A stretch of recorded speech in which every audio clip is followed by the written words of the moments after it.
सभी को सादर नमस्कार, प्रणाम।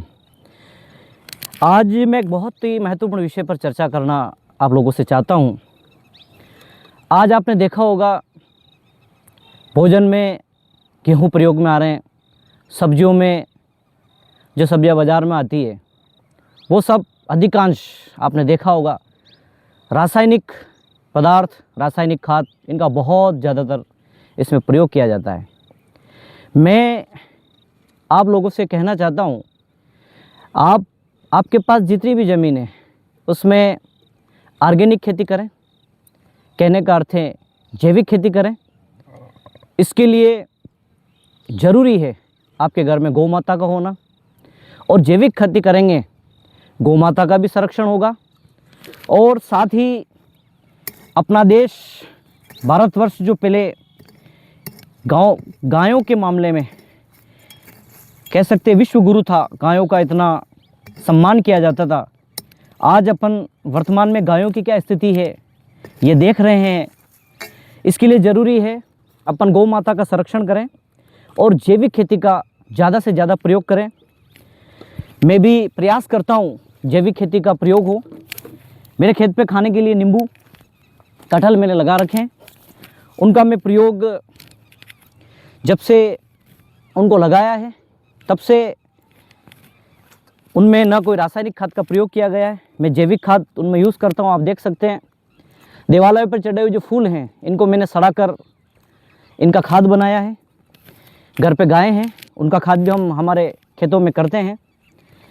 आप अपने खेतों में गोबर का प्रयोग करें।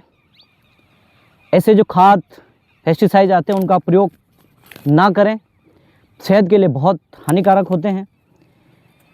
मेरा जो गांव है गोठड़ा, यहाँ अधिक उत्पादन के लिए और कह सकते हैं कि उपयोगी उत्पादन के लिए और स्वास्थ्यवर्धक उत्पादन के लिए बहुत से किसान हैं जो गौमूत्र का अपने खेतों में प्रयोग करते हैं। अगर मैं नाम लेना चाहूँ, मेरे घर पर भी गाय हैं, गौमूत्र हम इकट्ठा करते हैं। गायें थोड़ी कम हैं क्योंकि समय थोड़ा कम मिल पाता है, जॉब करते हैं। हमारे जो गाँव के पटेल साहब हैं श्री गणपत जी और उनके पुत्र शौकीन जी हैं, उनके बाड़े में बहुत सी गायें हैं, देसी गौ माता है, और उन्होंने एक सिस्टम पूरा जनरेट कर रखा है गौमूत्र को इकट्ठा करने के लिए। थोड़ा सा अपने घर से लिया और थोड़ा मैं उनके यहाँ से भी लाया हूँ। तो आप अपने आस पड़ोस में जो गौ माता है उसका संरक्षण करें, संवर्धन करें, और आपके खेतों में जो जैविक खेती है इसका प्रचलन बढ़ाएं।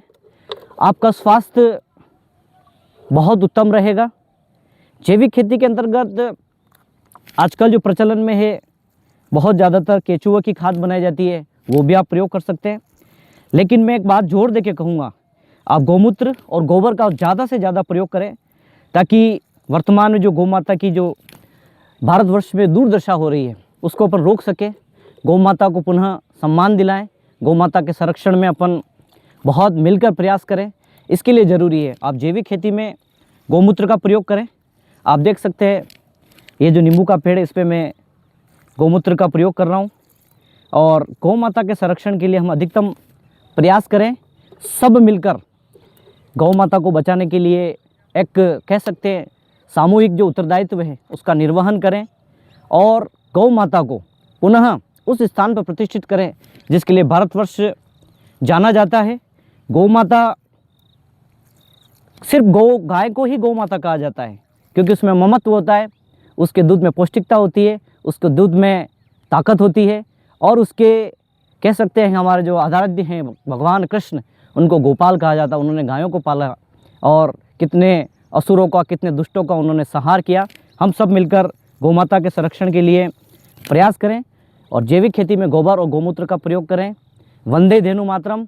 हम धेनु को अपनी माता मानते हैं, जिस प्रकार भारत को माता मानते हैं उसी प्रकार धेनु गाय को अपन माता मानते हैं, और पुनः उसको अपने उसी स्थान पर प्रतिष्ठित करें जिसके लिए गाय भारतवर्ष में जानी जाती थी। और हम सब मिलकर गौ माता के संरक्षण के लिए प्रयास करें। बहुत बहुत धन्यवाद। वंदे धेनु मातरम।